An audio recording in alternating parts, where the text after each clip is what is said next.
Thank you for joining us for the session, What to Do About the Skilled Labor Shortage Problem. The Smart Stage session, it's something that everyone out here at the show, I think, can relate to. We're thrilled to have Paul Starkey, co-founder of PrepTech, and Amanda Wildman, owner of True Media and a CEDIA board member, here with us to talk about this important discussion. It's something that impacts every integrator, like I said, and today what we're hoping to do is to give you guys some concrete ideas. We're going to look at how to expand the talent pool of candidates in this industry, how to think outside and act outside the box to recruit and hire more, because we're hoping that we get away from the whole poaching side of things and really just bring an influx more of talent and new faces into the industry, because there's certainly a lot of opportunities out there. Unfortunately, Trent Morano was supposed to join us as well. We want to give a quick shout out to Trent.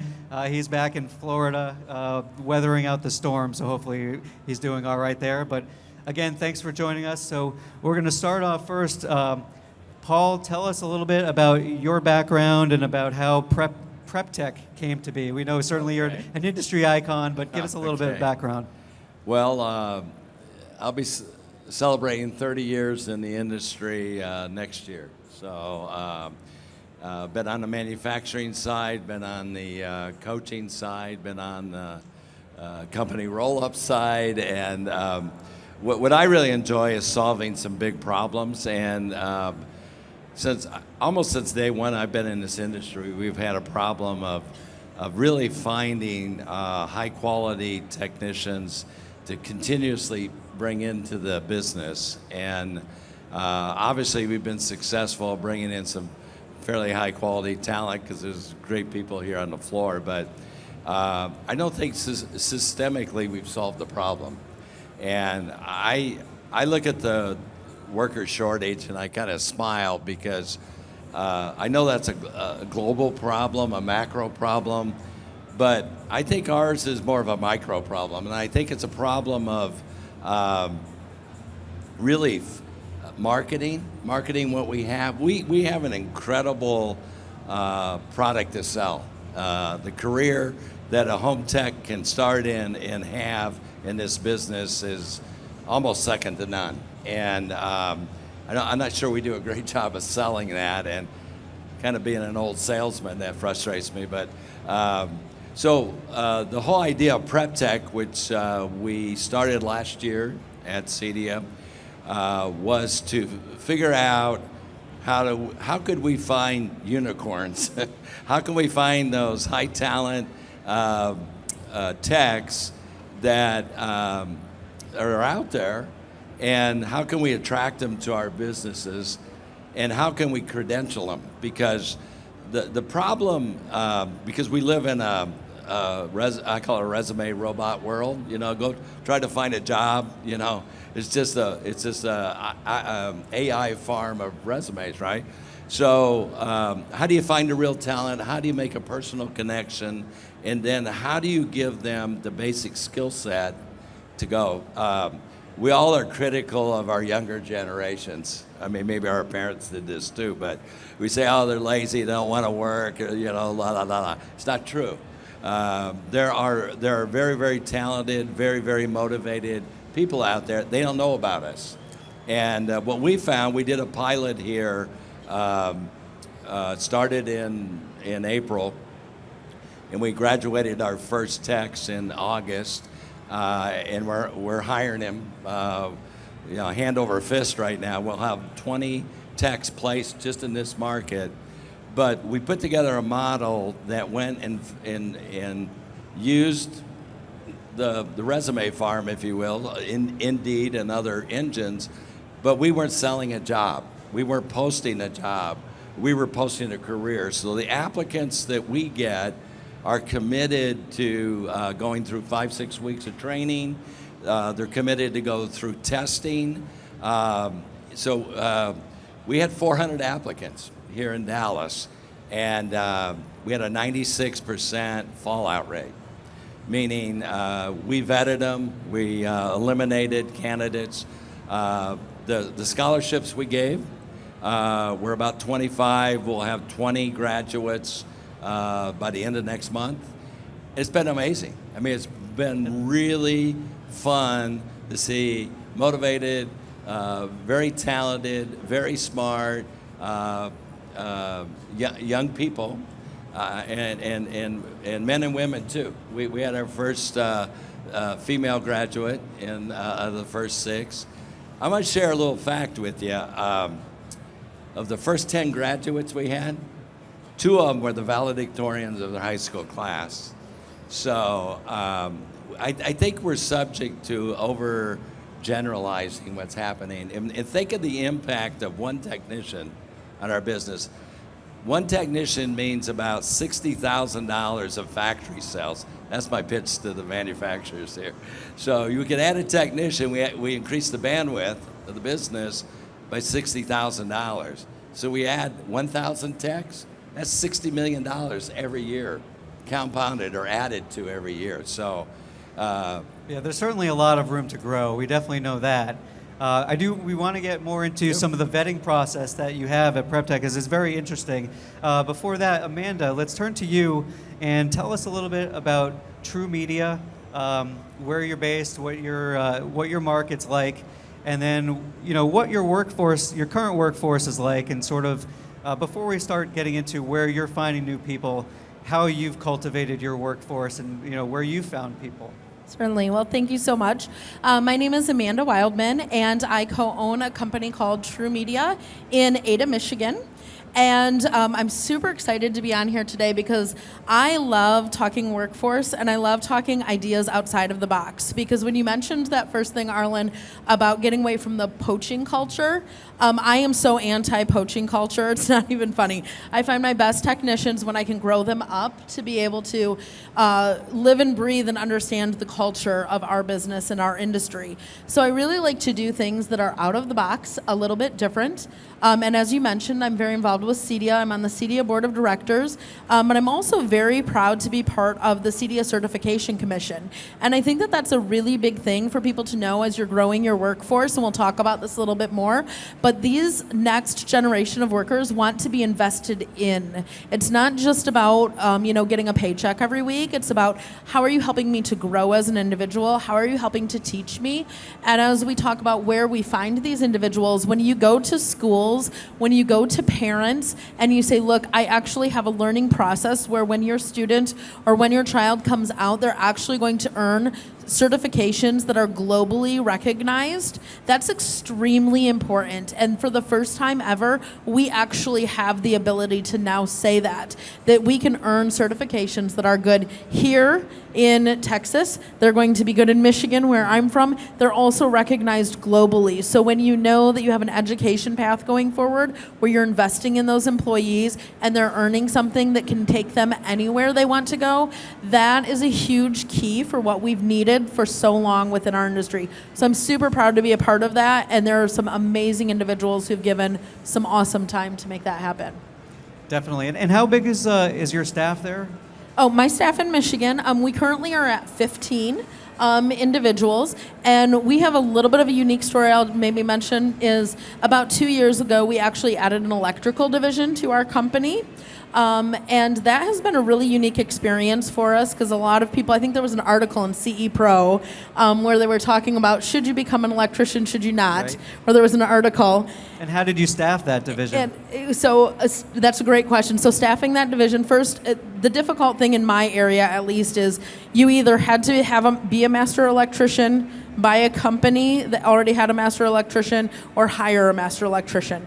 And it was a little bit daunting at first. We happened to be lucked out a little bit, and we hired a master electrician that also happened to be a former inspector in our area, so we really lucked out.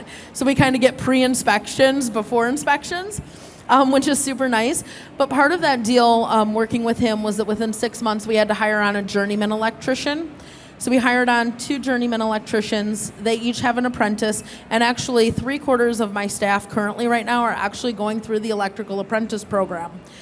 And what was interesting about that is they can use the hours even when they're working in AV and low voltage, and they can use that towards their electrical apprentice. And what we found, at least when we could go to schools, like now I'm going to area schools, there might be a larger electrical firm that's there, but when they start interviewing with that electrical firm and they see that all they're going to be doing is just doing electrical boxes and pulling Romex all day long, and then I say, or you could come work for me. I'm a smaller firm. You're going to do some of that, but you're also going to get to do some of this AV stuff, and I'm creating really well-rounded individuals. Every one of them is like, sign me up because I'd rather work with you where I can do all of this really cool stuff. So it's actually been a huge advantage for us for hiring. When you said you went to talk to them, where were you connecting with, electrical candidates? Because obviously that could be one big outlet for, electricians who are looking to get in or get it, maybe they're tired of doing what they're doing, they want to expand a little bit. Yeah. So the local community college generally, so find out where they have programs. In my area, the local community college actually has an electrical apprentice program.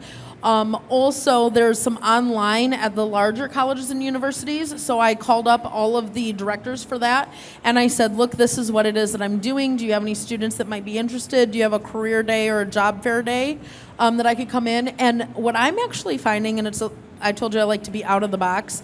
Sometimes those people, when you get out of high school, you may already be headed towards your career path. I like to try to catch them even earlier. And maybe this is just because I have a kid that's that age, like in high school and earlier ages. I like to try to get where I can go to middle school or even high schools, and they might have a skilled trades day, or in my area, we have a thing called the My Career Quest for Michigan My Career Quest. And yes, is it a investment for me? It's a 2-day event, and I set up an entire booth, and I have to have a hands-on activity for the students to do.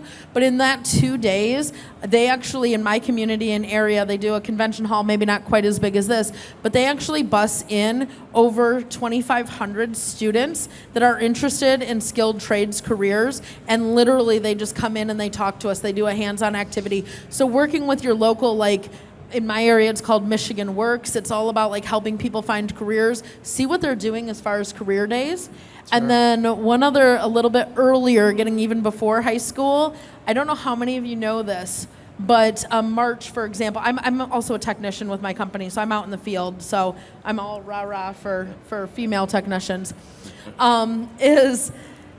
in March, there's actually Women in Construction Month. I don't know if you knew that, but there is. And it also coincides with the elementary schools doing National Reading Month. And so there's this absolutely phenomenal book out there that's called The House That She Built. And it's a children's book, and it was done by an entire women builders association where they built an entire house and sold a house. They also wrote a book about it showing women in different careers. So I spent March, I dedicated to each week in March, I was going to go to at least one different elementary school, and I was going to read that book to elementary students. And between myself and one of my other friends, we went to, and we read this book to over 800 elementary students, and we brought in, I brought in my tool bag with all of my tools, and I let the kids see it, and was it an investment of my time? Absolutely. But it's all about planting those little seeds and intentionally making the time. So you might not be able to do it every single day, but if you guys just mark your calendar now, okay, March, what can I do to coincide with reading month? And the teachers love it. Someone in the community wants to read a book to the kids. They're always looking for it. Maybe you can't do it all year long, but every one of you guys in March, find a local community school that you can go read a book to and tell them about your career. That's a fantastic idea. Certainly we're dealing with, an industry whose companies are very creative and can think outside the box and have, different ways of looking at a project. I think they can have different ways of looking at, where can we find people, right? So Paul, in order to get the applications that you've had and talk to the candidates that you get, tell us first about some of the places that you found success, sort of job fairs, career fairs, or talking to high schools, or just like you said, getting that word out about this industry, because I think paths. They need it. There are really two different paths. There's a shoe leather path, which is the high school to trade schools, community colleges, the military, Job Corps, different organizations like that. Those take a lot longer fuse to develop local relationships. I think it's noteworthy. There's not great specific, job-specific programs at those levels. I mean, some of the bigger companies, Cisco and others, have done IT. There's electrical programs, HVAC. But if you start to look at low voltage and audio, video, and automation, no, you just don't find that. So part of this thing is credentialing, having the appropriate content to give the basic skill set to a high potential, let's call it, candidate. So then you got to go find the candidates, right? So I talked about the shoe leather piece of it. The other part is digital. It's the job boards. It's getting the marketing out there to attract the applicants. I talked about our 96% fallout rate or filtering rate, and we're proud of that. We don't want it to be too easy. Right. We have 8 gates from the time they fill out a basic application to the time that they graduate from our program. There's 8 different gates they go through. It could be as simple as skills tests that they take on Indeed. Could be a simple question: are they committed to taking the 36, 40 hours of online training? But then it gets into taking a course. Human touch is a big thing. It's amazing. We had our first graduates Tuesday out for a taco dinner, and we asked them, what was really effective here, and they said we actually had humans call us and teach us about what the industry was. So having that human contact, and that's hard to do. I mean, we got 5,000 companies all trying to do that. So we're trying to create scale where we can do that in every market for the integrators. So there's the human touch, there's taking courses. We build a detailed profile, which is based on a motivational personality and logic test that we give. So there's an aptitude platform underneath this. So you conduct personality tests with the Yeah, candidates? and we give the employers the profile. Are there any trends that you see with these? What's interesting when the graduates read their own thing, they go, "Wow, you know that about me?" Because it gives a coaching. Everybody says when they hire, we hire for culture, right? And it's true. I mean, you got to find good humans at the end of the day. You can teach them the skills. You can help them develop over time additional skills, and we have a good industry that do. I think a pretty good track record once they're hired. What happens is we run out of time to keep advancing our techs because there's nobody coming in behind them to do the work, so somebody can take some time off to take a programming class or an advanced class or that kind of thing. So our theory has always been we got to build from the bottom. And the more techs we can bring in from the bottom are tomorrow's lead techs, they're tomorrow's programmers, they're operations leaders, they're business owners, they're even some of our best salespeople eventually. So, anyway. Go ahead, Amanda. I was just going to say, look for the not obvious people, right? So like if you're hiring sales, don't underestimate going out to a restaurant and talking to a really good waiter or waitress and see how well they take care of you, and just say, hey, you know what? Have you ever thought about a different career? Have you ever thought about doing something, in sales or in this industry? Go sit there at a Home Depot or at a Lowe's and find those individuals that are like tinkering around and piecing the things together. That's your technician, right? When they're just going up and down the aisle and they don't know exactly what it is that they're looking for, but they're not following necessarily the instruction book, but they're trying to piece something together and tinker something together.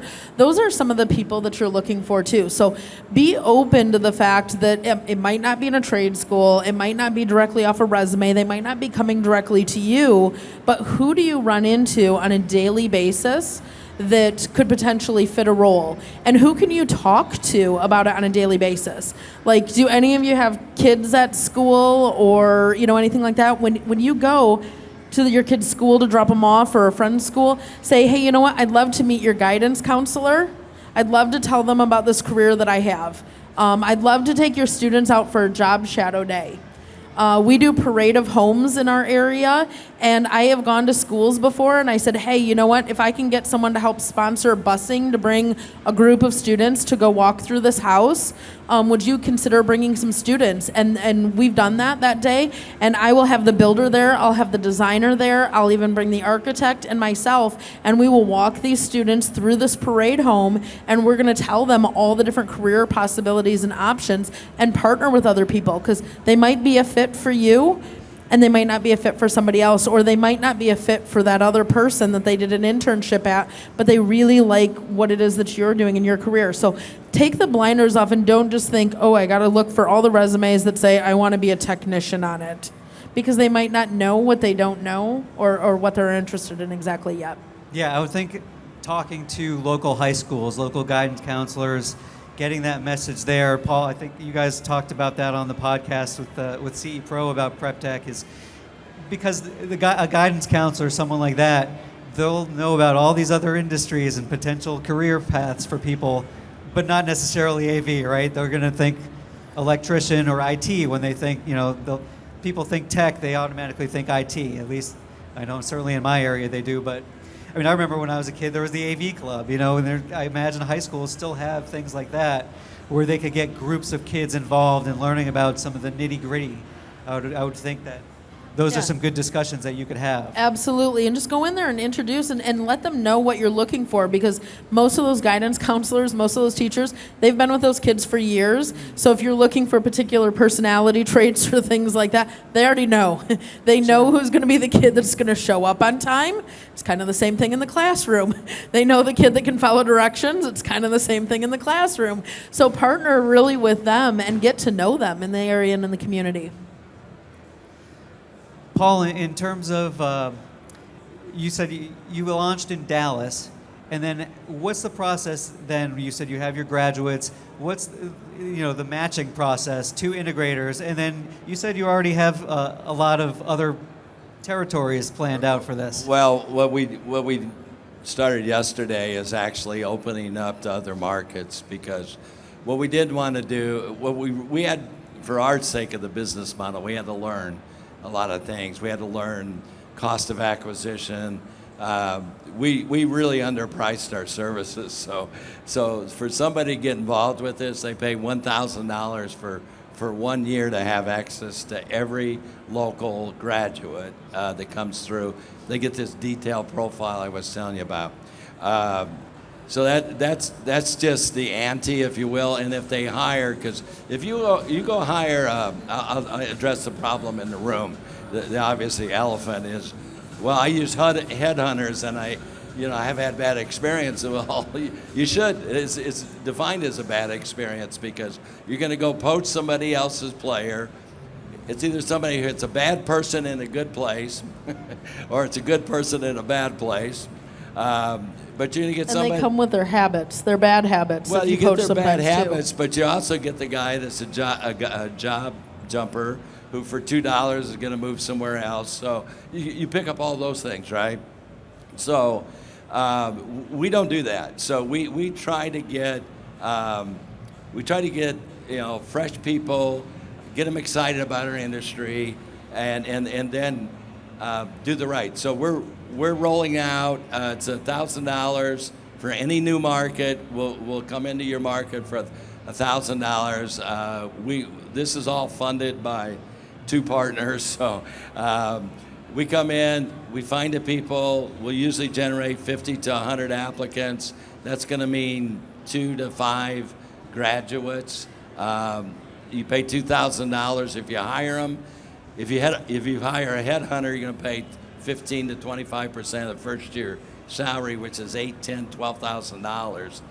We also have a 90-day guarantee. So if that candidate doesn't work out, you get a free replacement. Now, when you get to the third one, because of culture fit, we probably are wondering about your culture. So 3 strikes and you might be out of the program. Yeah, but seriously, it's. We want people to stick. We want people that are long-term career players here, not just seeking a job. And when you think about somebody who's in their early 20s and what their job options are and how difficult it is to find a 40-hour-a-week job that's weekdays, not weekends or nights, or pasting 2 jobs together to get a full-time. I mean, our thing is head and shoulders over all the options they have. And like I said before, I don't think we sell it very well. Speaking of selling it, you all have a smartphone with you here. So my challenge to you guys is, as you go around the show floor, literally take your phone, do like a fast forward video, and just kind of do a quick walkthrough, right? I want you to all do that, and then post it on your social media and say, this is what I get to do for work every day. Want a job? Ask me how. Literally, post it on your social media. Know somebody who wants a job. Know somebody who wants to play with all this cool stuff. When you talk about selling it, we don't sell ourselves. I mean, dude, there are people that are like accountants. Like, can you imagine what an accountant convention must be like? I mean, literally, this, like, we're a dream come true career. Like, we are adults playing with toys all day long. Like, who doesn't want this job? We don't sell it. And getting paid for it. Yeah. You get paid really, really well to play with toys. And we come in, and sometimes we get a little bit desensitized to it, right? Because maybe we've been here for a while, and maybe because we had last year off, or it was a little bit smaller last year, that it feels big, again, or whatever. But we underestimate what we have here. Do you know how many middle school and high school kids that we could have if you had them walk in this room? I mean, their jaws would hit the floor. Everyone would go home and they're like, I'm going to be an integrator. I am going to go work at a manufacturer. Like, we should be right up there with, like, I want to be Superman and the superhero. Like, I mean, maybe that's the only job that would be better, right? If you could fly around with a cape and save people all day. But we get to play with really cool tech. Who doesn't want that job? So who does that fall upon, Amanda? Is it something more for CEDIA to do, or is it something just more for everyone in their individual markets to do? What can we do? Obviously, I mean, CE Pro, we're a trade magazine, but not quite some consumer-facing magazines that might show off all this fun stuff. What can we get that more visibility? I don't think we have anybody to blame here. This is everybody's responsibility. I worked for a gentleman 30 years ago, and he was the CEO, and his mantra, everybody sells. And I think that's true of what we should be. Everybody should be selling what we do and what we have. We're looking for people to have it, right? And I had somebody define that as, well, if you have passion, but you don't have talent, you don't have it. If you have talent, you don't have passion, you don't have it. But if you got passion and you got talent, that defines it. And I think you walk this floor, and I've walked it for 30 years, I see so many people with passion, with talent, but we're selling each other.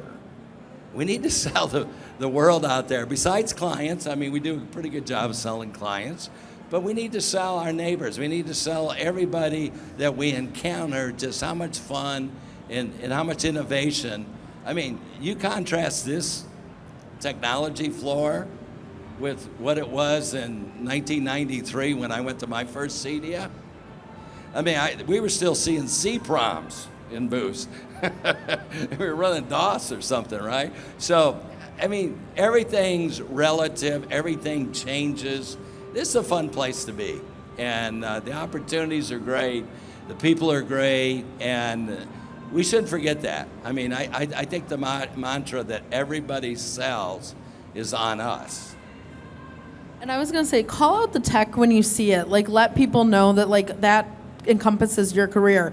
So I know he's standing in the back, but I'm literally going to call him out, though. Noah, back there with Leon Speakers. We're going to talk about it a little bit later today, but he works with artists, and he's in my community right now at an event called Art Prize, introducing technology and artistry together at an art event where we can start talking about technology. So work with creative people to get that story out, or anytime you see technology. I mean, my family, we're a little weird because we're a family-owned business, but every time we see any one of our manufacturers in a movie or on a TV show or whatever, literally we will pause the TV, we will snap the picture, it's like a competition in the family, and then we will post it. And we'll be like, oh my goodness, we just watched movie XYZ and we saw Which one was the one? Oh, Meridian Speakers was in one of them, actually. And then, I don't know if you guys all watched the Adele concert that they had in California at the, I don't know what it's called, anyhow, the dome thing or whatever in California. I'm probably slaughtering it.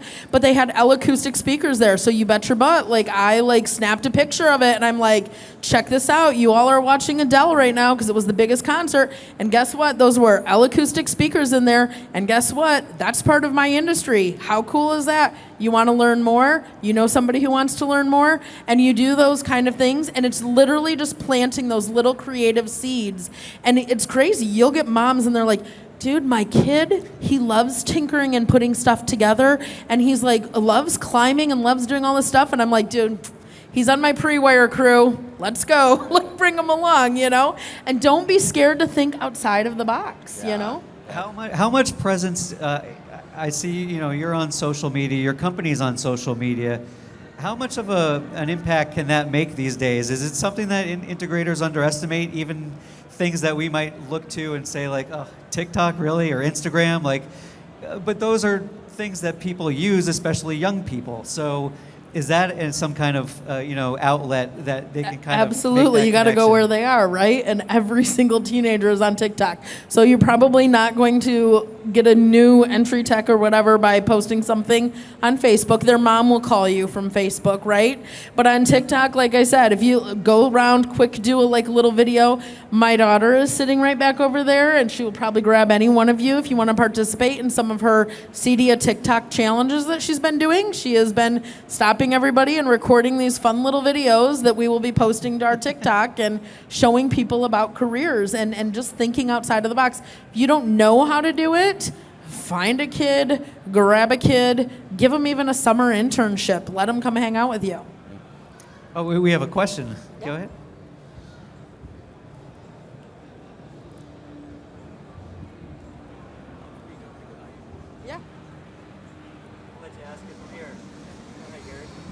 Well, I spent the last 50 years fighting the battle that you're fighting, but in the manufacturing area.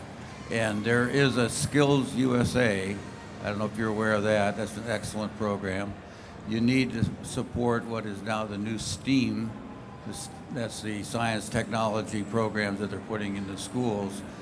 But if there's some way to get to the parents and the guidance counselors, because they all want to go to college, and until you overcome that stigma that, oh, no, I can't do that, you got to go to college. That's our biggest hurdle right now. I think that's actually starting to change now after the pandemic, right? Because a lot of people learned that they could still do a lot of learning on Zoom and from home, and people were looking for alternatives. Parents are much more open, but again, they want to see progression of progress. And so that's where our certifications and your classrooms and stuff is so important, because ultimately, if you just come in and it's just a job, parents, and I'm a parent, so you just feel like they might not have the growth. So that's why it's important that they're in some sort of program, or that they're earning a certification, or they're getting something to go along with it, because it's not just the fun job then, it's going towards a career. You're not in college classes earning a degree like an associate's degree or whatever, but you can be on the job, getting paid, and earning certifications that are transferable, that are skills that you can have forever. So it's not that we're not doing education anymore, or you want to get the guidance counselors to understand. It's just a different education pathway where you can earn it in our industry. And I think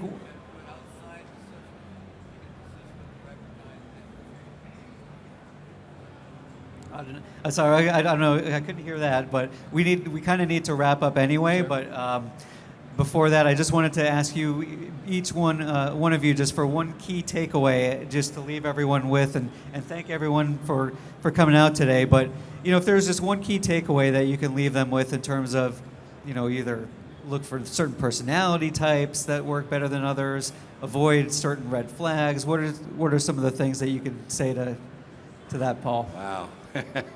One, I think one of the things I would point out, I don't think we use enough, is the influence of the young, successful people in our organizations. You've got winners in your organization, and